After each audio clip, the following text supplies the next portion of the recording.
Trymaine Lee, my brother. Good to see you. Peace, good brother. Thank you for having me, man. That was some introduction. Thank you. Yeah.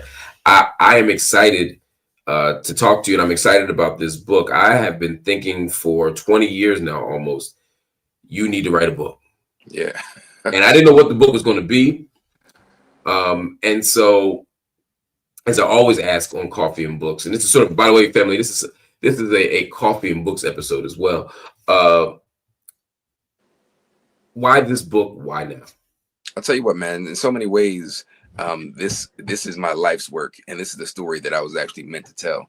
For about 20 plus years, I've been mulling this idea of the true cost of gun violence. So back when I was an intern at the Philadelphia Daily News back in 2003, I was covering the shooting of a young brother named Kevin Johnson. He was shot Southwest Philly. Some brothers was trying to rob him for his Allen Iverson jersey. End up shooting him in the back of the neck, and he was paralyzed from the neck down. And I'll never forget the day that I made my way into his hospital room. And what I found was physically a young man that was broken, but his spirit was so buoyant. Like, this young brother had a big smile on his face. He was telling me about the dreams he'd have about walking and playing basketball again. And there was a moment when I looked across his bed and I saw his mother, and in her eyes there were tears. And it was the first early time where you're sitting with a mother who is shaken. And she started to talk about this idea. One, the reality was he was never going to walk again, right? Despite his dreaming, and despite his buoyance. But she started talking about the cost to get him home. They lived in North Philly in a row home, and she said, to get him home, we need a new van. We need a van. We need a special wheelchair. We need a ramp for the crib. We have to widen the door frames. We have to get a certain receptacle for the breathing machine to keep him alive. We need all the medication. We need the list was long. And this was like the financial cost. So there were the cost to his future, the cost to anything Kevin ever dreamed of being, of a mobile son and maybe a husband one day, all those things. But it was this cost. And I was like, we all kind of recognize, some of us recognize the pain of gun violence, right? And loss physically or loved ones, but then there's other costs.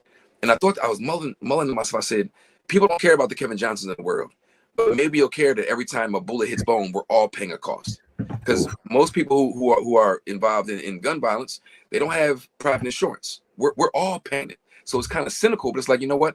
I'll bring you in this way, and then we'll talk about the cost of families and communities. So I was trying to tell this story every step of the way. Couldn't get it when I was at the New York Times, couldn't sell it. I couldn't sell it anywhere. And I finally got a book deal, though, called $1 Million Bullets, The True Cost of Gun Violence. So it's about, I still love that name, $1 Million Bullets. It was the whole, I love it. The whole idea of the cost. 2 years later, I had a heart attack, a widowmaker, almost died. And my 6-year-old daughter, who's 13 now, was asking me, Daddy, why? What happened? And I'm a former college football player, no high blood pressure, no high cholesterol, no warning signs. And so I really had to engage what was bearing down on my heart. And what was bearing down on my heart was not just all the stories I've gathered along the way of the Kevin Johnsons of the world, and finding young men who look just like me shot dead on the corner before the police get there. You know, as a young reporter, I used to have the police scanner over my shoulder, and I'm arriving at these scenes and seeing the pain of the families, but also a family history that goes back to the Jim Crow South, where my grandmother's 12-year-old brother was shot and killed in a sundown town. And then almost every generation, even after we joined the Great Migration North, every generation, someone else was taken by gun violence. Like, the specter of gun violence was never lost. And so the book that I set out to tell, that's timely now, yesterday, and tomorrow about the cost, was one thing. But then when I had to really engage with the idea of the expanse of violence and what violence really is, whether it's a blood clot or a bullet, right? And both with the power to shred and shape a life or misshape a life, it became 1,000 Ways to Die. And so many ways in my life's work, but I think this is the book, for this moment, and certainly my life. There's no doubt about that, and that story stunned me. And I remember when you had the heart attack, and I remember having a blood clot. I had a blood clot 3 years ago and almost died. It's sort of jarring and stunning to think about how vulnerable and precarious life is, just living it, right? Just walking down the street, just trying to live your life and be normal. But when you add this other piece, I think in the book you talk about being Black means that there are inexhaustible ways to die. I mean, that it's compelling prose, but it's also just, and it's like a philosophical meditation, but it's also just real, and it just hits you. But I wanted to read a piece from the book that you said. I wanted to ask you to help me think through it a little bit. You said, throughout our history, the gun has been a cudgel, beating us back into place if we dare to ever live too fully or too freely. Few, including me, have escaped its reach. The first question I want to ask you is, who is the we there? Yeah, The our and the us. the we is black people in this country. It's definitely the us is black people, and we think about those early days of this nascent freedom and this new kind of citizenship, and we're building a new nation and new institutions. And every time we stepped too close to the fullness of what it means to be an American citizen, um, we're beaten back oftentimes with violence. There's the dislocation that we've experienced. There's the snatching of wealth and land, and then there is the lynching. We think about lynching with a braided rope, but oftentimes it was a bullet. And so, as a tool of kind of white supremacist violence as we understand it, keeping the strata straight, I think it's been clear time and again. It's always been the gun, and certainly the gun has been used in our defense. We think about Tulsa. It was the Black Wars veterans who first came to the defense of the community. When you think about families who were being threatened by the Klan and other paramilitary groups, right? It was guns in the hands of black folks that defended us. But mostly in this society, in this culture, it's been used to beat us back, to keep us less free. To keep us less free. Well, talk to me about that tension between America's kind of romance with guns, America's love of guns, and honestly, it seems to be kind of foundational belief that that guns are are key to liberty. You know, the Yeah. well-regulated militia, all that stuff. Talk to me about the tension between that and sort of how guns have played out throughout history, not just for Black folk, but maybe even for the very people who are extolling its virtues. Well, that tension, I think, at the heart of it is the deep insecurity of this nation. This isn't a very secure, has never been a very secure, firm nation in its stance, right? And I was having a conversation about this earlier, and thinking about what it means for the colonizers to colonize this new space, and have to believe that they had to tame it. They had to tame it. You have to tame the land and tame the people who are already here, and then tame the labor force that you bring here to work that land, and exploiting people to exploit the land, and the gun always being there as your cudgel. But I think it runs up against also the hypocrisy from the very beginning of all men having innate virtues.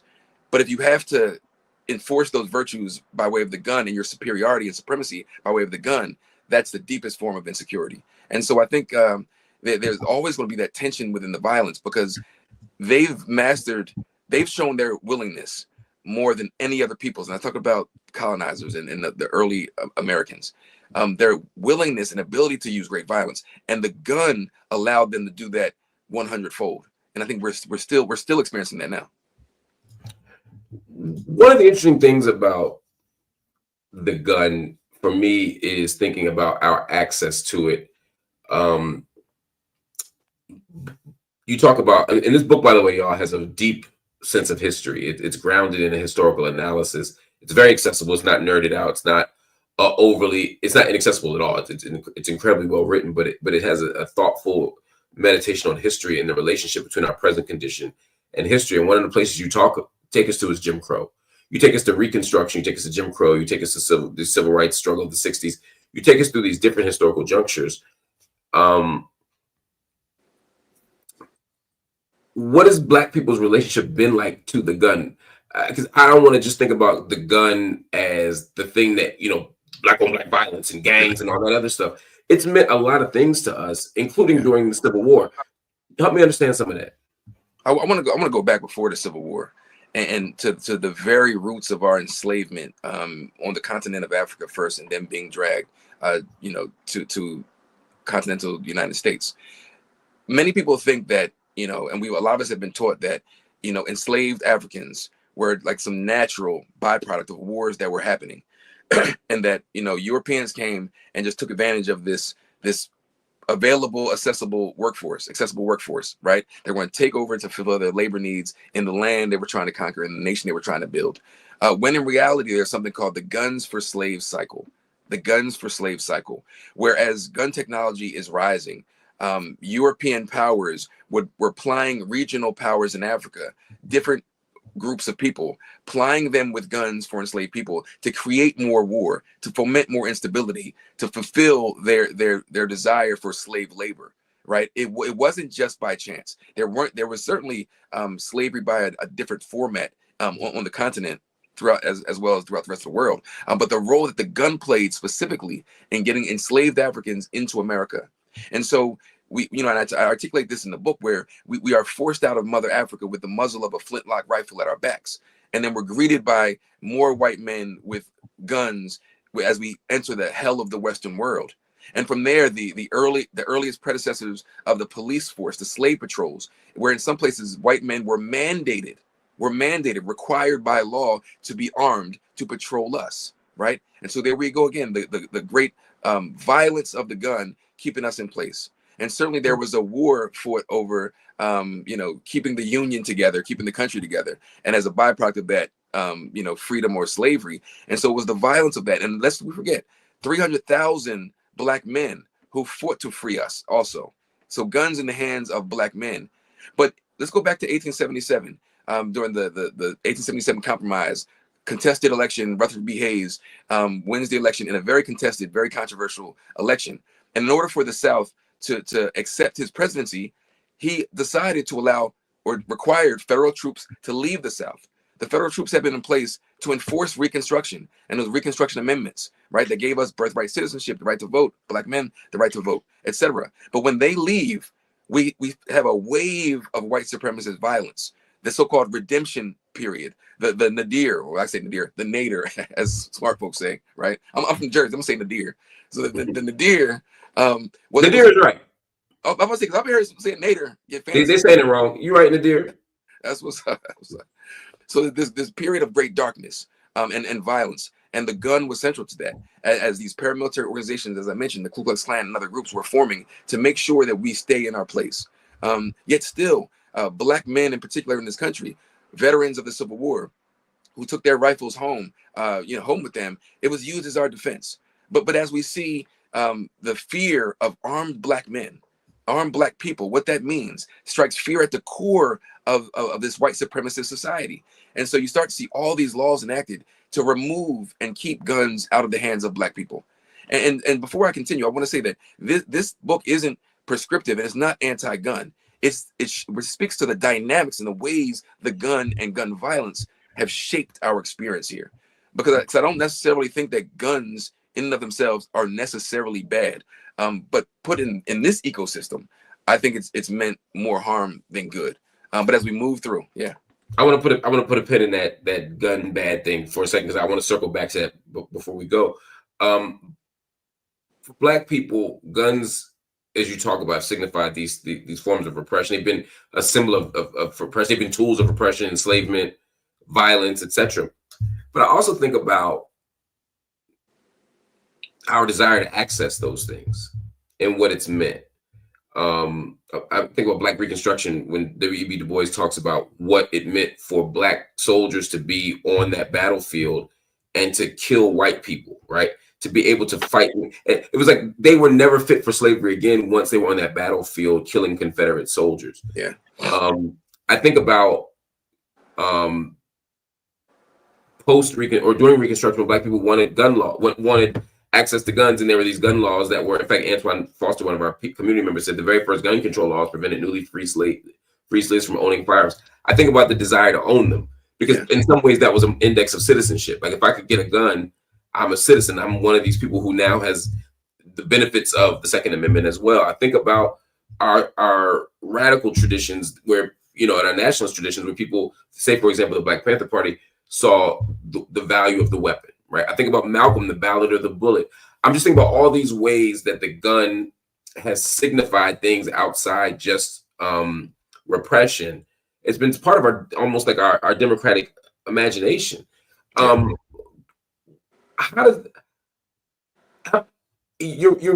so thoughtful about this in the book. How have guns been part of our freedom dream as well? I think The freedom dreams, undoubtedly. But I want to get to something a little under that. And I keep thinking there was actually a chapter in this book originally called I Gave You Power. And Nas's album, the anniversary is next Sure. year. So I might have to Yes, it return was to that. written. But the idea that the gun also provides a sense of manhood, that you have a sense of agency over your physicality, and I can shape a moment, I can shape your life, I can take your life, I can protect my life or my family's life. There is something very practical in a practical sense, but also can so easily be perverted in an American mythological sense of this gun and violence as the most potent form of manhood. So I think some of our desire is to experience the kind of manhood that white men have experienced. And I'm thinking historically, that they have the gun and they're conquering and they're exploiting, and we want to experience some of that. But I think in a more realistic sense, I think it has been one of the only things, especially in the early days, that kept some of it at bay. And obviously, Mhm. we couldn't have kept it all at bay, and we haven't been able to. But I think the gun was so important, especially in those post-Reconstruction kind of days of protection, when every step forward, every bit of progress drew the threat of that violent dispossession. And we've seen it, right? We've seen people have their land taken by force. We've seen families strung up by force. We've seen, whole populations in some places forced out by the gun. And so clearly we never had enough of them. And even in the present context, I've been at all of the protests in the last 15 years. And the way police treat people when they know they don't have any weapons. But then we go Mm. back to the Bundy Ranch incursion, where federal agents showed up and the white boys had guns trained on those agents' heads. They engage with them a little differently, right? And so I think it's a blend, man. Because on some hand, it's such a perverted sense of manhood, where the only kind of manhood is just the violence. On the other hand, we do exist in that space. Are people wrong? I remember being in Ferguson, uh, and we went down to Canfield, and we saw drone. I mean, this is a town that had like didn't even have dashboard cameras. But when they saw them protests, I saw drones, rocket launchers, For I mean, tanks, and the sniper, first sniper, all of it. And the first thought I had was, we can't win no armed revolution against these people. Whatever romantic ideas the founding, patriarchs of this country had about, a well-regulated militia keeping a government, honest, sort of, keeping, what do you do when the state acts out of step? I mean, that shit ain't working. no, certainly not for us, because there's a huge part of the American population where there's no quibble about gun ownership from the time you're a child. There are children in this country being trained up in the ways of the gun from childhood on. And so we are a population, because we've experienced the kind of violence that we've experienced from the state, from white supremacists, and even from our communities, that we've taken a different stance. And I think it's arguable. People can argue whether you know Black folks would be better served if we approached from a cultural context gun ownership. But there we are. But I remember, man. I remember those days of Ferguson and snipers on top of armed vehicles, Yeah. trained on folks that they knew didn't have any weapons. And that's the part that I think that level of violence that this country is so willingly able to aim at us, Yeah. for marching, for demanding, for acting the most American, which is demanding your rights and standing up for your rights. That's been the baseline, though. Do you Let me not ask you that just yet. One of the things I love about this book is that you're also deeply personal. This isn't just your normal brilliant, and I'm talking about this dude's like a Pulitzer Prize winner, y'all. Not just your brilliant reporting, but it's also you sharing yourself, your journey, your missteps, your that almost was me's, all of that stuff is incredibly important. Why did you want to share the things that you shared, and yeah, why? I didn't want to. I didn't set out to do that. I was Okay. going to talk a little bit about what my family experienced in the earliest iterations. But by the time I got really honest and really serious about opening my full self up, I thought it was important that your friendly neighborhood reporter. There's a reason why I am who I am, and I wanted people to understand that all of these little pieces, the good and the bad, helped create my worldview and create the way I move through the world. But there was a point where, you know, if we were keeping it real, we want to be real honest about this. And I think it's like, you don't have to be a young thug to find yourself in a situation where you might mess around and catch a gun charge, or worse, a body. Right? It's not strange when you're in spaces, especially where people are actually getting killed. There's a reasonableness to things that are so unhealthy and unhelpful for you and destructive for you. But in telling this story, man, especially because it hurts, because when I see so much lost and stolen potential, young brothers and sisters who will never have the opportunity to experience and enjoy the full expanse of their imaginations because of this violence, and not just the violence that they that happens to them, but being in proximity to it. And so sometimes I think to myself, you know, but for the grace, there go I. And I'm in a spirit, and this is a little off, but it's in the whole. I'm in such a spirit of gratefulness and thankfulness at this point in my life and in my career, and in giving this piece of my story to the world, and being open and being honest and being vulnerable, and finding kind of vulnerability where it feels like freedom, right? Mm. It's like, my God, man, it's like I'm in this, and I have a steady sense of like having a little emotion right in my eyes all the time, like talking now. Not that I'm gonna cry, but I just feel like You feel it. Yeah. I feel this is why it matters. Yeah. This is why it matters. What was the toughest story to tell? Oh man, the toughest story to tell, and there are a bunch of them in here. So this isn't, you know, even though I try to be, make sure I do keep it accessible. This isn't necessarily always an easy read. I think I keep coming back to my grandfather's murder. Of all the stories, there's friends who've been killed, there's friends who've lost their lives, but my grandfather, who I never got the chance to meet. And as I think about what my family is going through and the trauma that's been inherited and passed down, and I think about my grandmother who lost two teenage brothers, decades apart, to murder, one by a police officer and one by some white supremacists. And then I think about my grandfather who was murdered in 1976. She lost a husband to murder by a disgruntled prospective tenant over $160 rent in Camden. And the weight that she had to carry. By the time I met my grandmother, she was the sweetest, most Jesus-loving, just old school, wonderful grandmother. That hurts me, that I never got the chance to put my arms around my grandfather, that I never got the wise words, that I just never got to, and I, like, to this day, I never got to have that. And I think I grew so accustomed to the story of his absence, and I knew it hurt my people, but I didn't understand fully how. And as I reflected more on it, I'm steeped in the ideas of gun violence and ideas of the ripple effect that gun violence spreads across families and communities. And I sit with this. I got a photo in the book, and it's one that I grew up with, of my whole entire family. It's before my grandfather was killed, and everybody's all handsome. My uncles got their military joints on, and my mom with the afro, and my aunt is beautiful.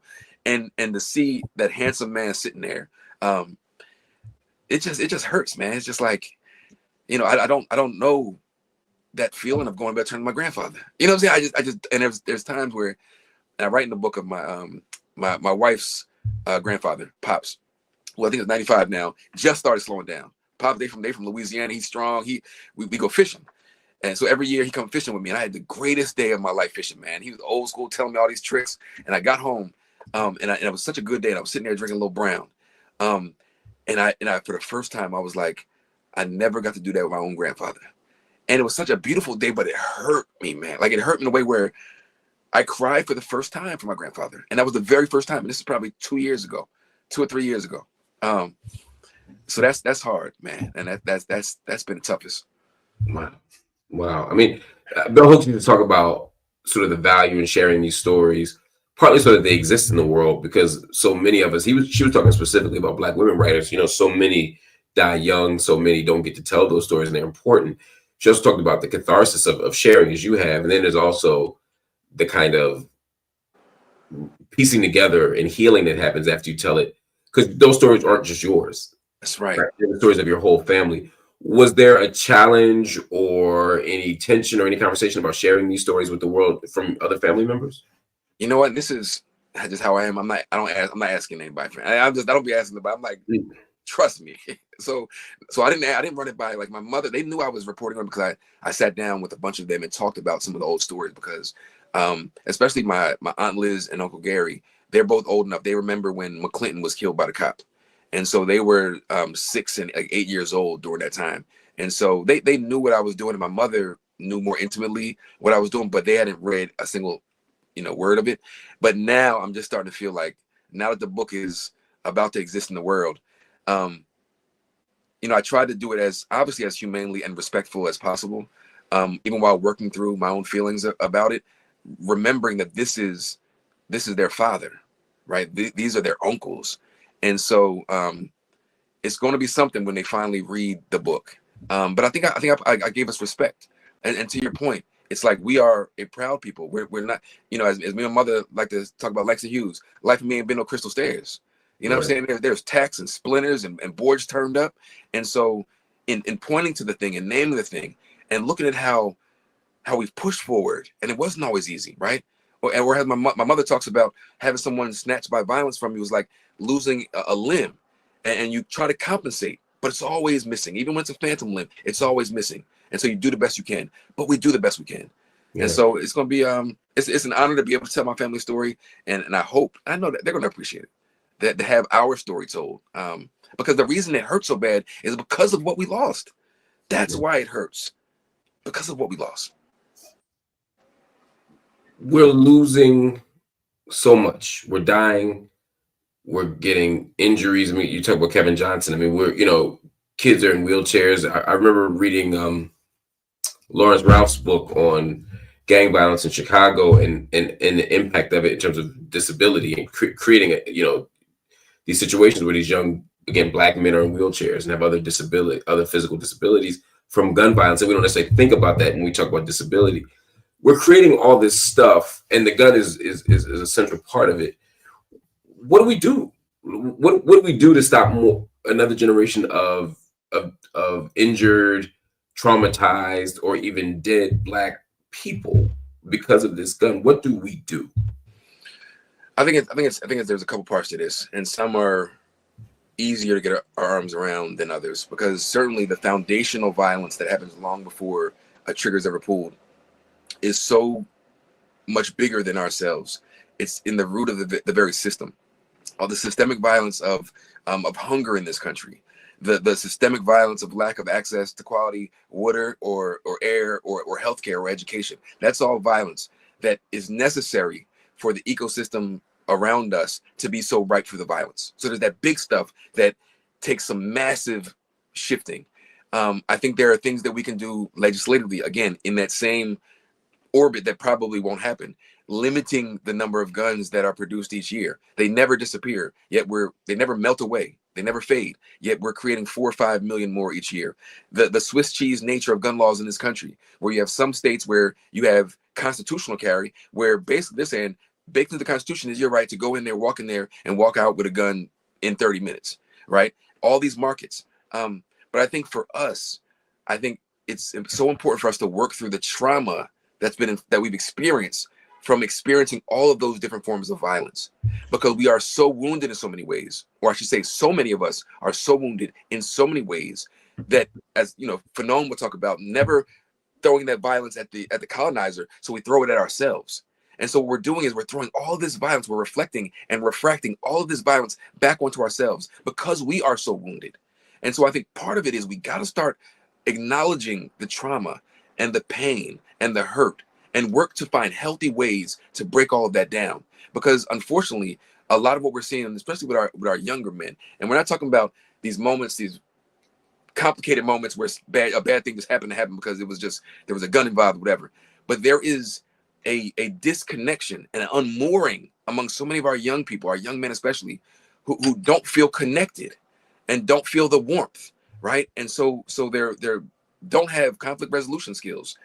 They don't have a sense of community, some of them, but then they're also they're hungry for attention and love. And those are things that we can actually do. We can actually do that, and we have to do that in the midst of it, because there's too much.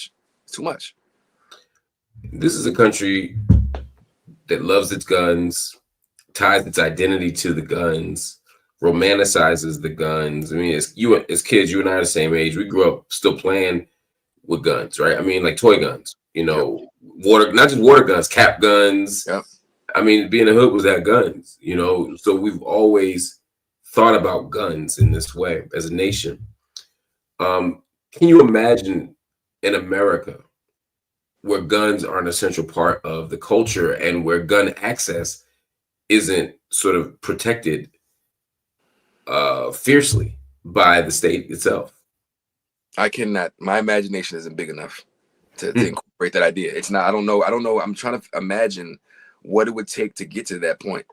And I think if we know anything at all, this country will die or kill or annihilate itself or anything in proximity to maintain itself, whatever that Americanness is.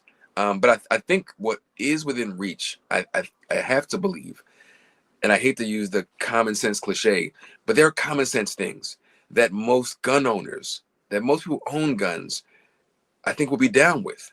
The idea of full, robust background checks, the idea of limiting who can sell guns and to whom, right? There are a bunch of laws that most gun owners in this country, because there are a lot of them, might be down with. But politicians are so armed, and they weaponize the fear. Unless we forget, it's the fear of us. The modern gun rights movement was born in the shadow of Brown v. Board of Education in 1954. Right, the erosion of their America is what sent them really in a tailspin. Right, and that's what kicked up the modern gun rights movement. So the idea of progress without backlash, not in this, I don't know, man. The answer is no. I can't imagine that. No, no. I mean, it's Long story long. Nah, bro. watching you wrestle with that is powerful for me because you spent so much time thinking about this, and I think you and I both have kind of capacious imaginations when it comes to what's possible, but I don't see it either. So then, what do we do? What do we do? I think we turn to ourselves. The only thing that we can do, right? I think a lot of the violence is from our lack of healing. I really truly believe that, because we're carrying around so much, and it's not just that violence that I mentioned. The fact that Black people are sleeping a couple hours less than the average white person, that we're sleeping less because of how stressed we are, right? And what lack of sleep leads to is a slew of health issues, cardiac issues, all kinds of issues. We're not even sleeping the same as white folks, right? And so I think we need to find ways that we can actually heal. I think we need to find healthy ways to heal, because a lot of us are trying to cope in ways that are only bringing us closer to early death. We can't drink it away. You can't chase the women till you're healed. You can't do that. The drugs, the weed ain't going to do it for you. It might make you feel a little good, but it ain't going to do it for you. And we're locked into that thing because we feel like we're grasping and nothing has worked. And we've tried. We've tried and tried. But I think we have yet to name the thing. And I think, I'm not saying we can trauma identify our way out of it. But I think we have to recognize it for what it is. Absolutely. Before you go, I need your take on the bigger picture of guns. We see school shootings, tragedies, and at this point, it's the same routine: tragedy, investigation, outcry, thoughts and prayers, no legislative change. Um,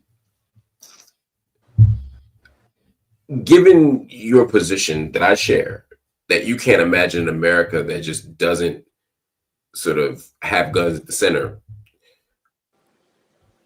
what would be a reasonable political goal, political project, political aspiration? What could a successful political movement do in terms of minimizing or reducing the impact of guns and gun violence in America? Something that's worked in the past, and they tried this and they made some progress. It's, you have to approach the gun industry, if you want to mitigate some of the damage and harm that they do, you have to do it like big tobacco. You have to connect, which it's all the data is there, that they are knowingly selling a product, that they have a good enough understanding and expectation that will lead to harm. I think that's the only way to do it, is to rip the floor from the industry itself, because they're the ones that no one is talking about. We're talking about the kinds of weapons. We're talking about how the states regulate their product, but it's big tobacco. Look how a concerted, concentrated long-term effort aimed at big tobacco did, right? Smoking is dropped, the smoking deaths are down. Cigarettes are now, like, I don't even know how much they are. They're expensive now, right? But brought that industry to its knees. This is an industry that once had, commercials during baseball games, and it was like almost healthy. Cigarettes were about as much a part of American lore as guns. And so I think the only Good way, point. that's the only way you can approach it. That's the only way that'll work, because it's undeniable, the link between the gun death and guess what? We saw the military strike on this alleged Venezuelan drug boat, right? Yeah. Because the concern of the source and the end market. We know where these guns are coming from.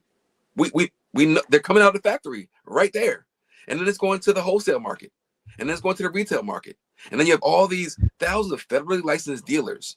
Some of them one-man shops. The good guys are the bad guys, right? These good guys are the bad guys. Come on.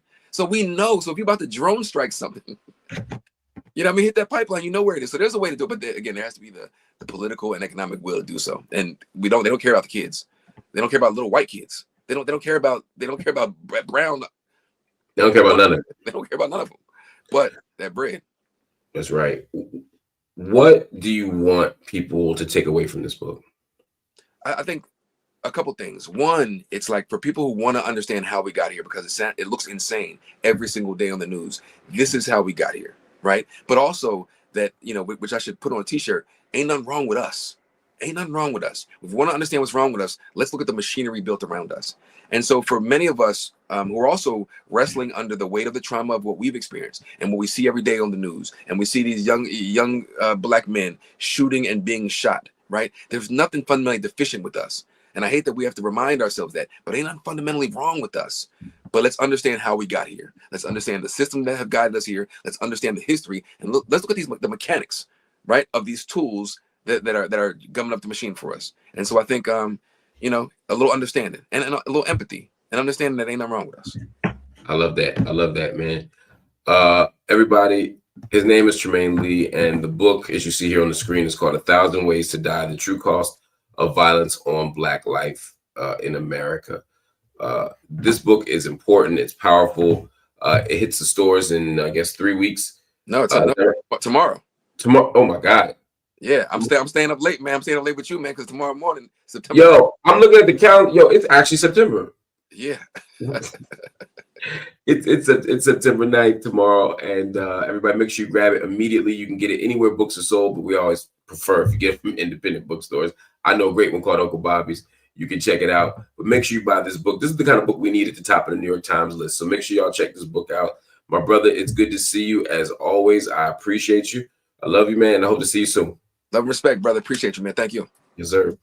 Everybody, that was Coffee and Books. That was also Night School. I appreciate y'all for watching. I appreciate y'all for showing love and watching Trymaine Lee as he brilliantly breaks down so many things in this book. Make sure you check it out, man. This is it. Again, it's called 1,000 Ways to Die: The True Cost of Violence on Black Life in America. I really need y'all to buy this book, y'all. And I don't get no cuts. I ain't got no investment in this. I just need you to understand, one, this is an important book. One, this is a brilliant and beautiful book. But also, on top of those 2 points, the industry, we can communicate to the book industry what kind of books we want. I love celebrity tell-alls. I love gossip books. I love biographies. I love memoirs. All this stuff is cool, but we need deep, incisive, thoughtful books like this, and they're not going to publish them if we don't buy them. So please support this book. Please support this brother who's been supporting us on TV, on camera, and in print for almost 2 decades now. So please support him, support the book, and do it today. All right, y'all. That's it for Night School tonight. I will see you later. Make sure you hit the like button. Make sure you hit the subscribe button. And if you're so inclined, hit the join button to become a monthly subscriber, paid subscriber, and member of the channel. If you can't do that, no problem. I would ask, though, that you make a one-time donation. Go to Cash App, PayPal, Venmo, or Zelle. Again, Cash App, PayPal, Venmo, or Zelle, and drop something in. Think about it as your tuition for the night or for the month. No amount is too little. No amount is too big. If you drop $1, we are grateful. If you drop $1 million, we are grateful. Although maybe a little more grateful for $1 million. But anything in between, we're grateful as well. But what I'd like is for everybody watching tonight to drop $5. If everybody watching right now were to drop $5, we'd be able to stay independent. We'd be able to stay focused. We'd be able to continue to pay our employees. Be able to pay our bills. Be able to pay for our studio fund. We could do all of that with your support. So please check us out, and we'll see you soon. Peace.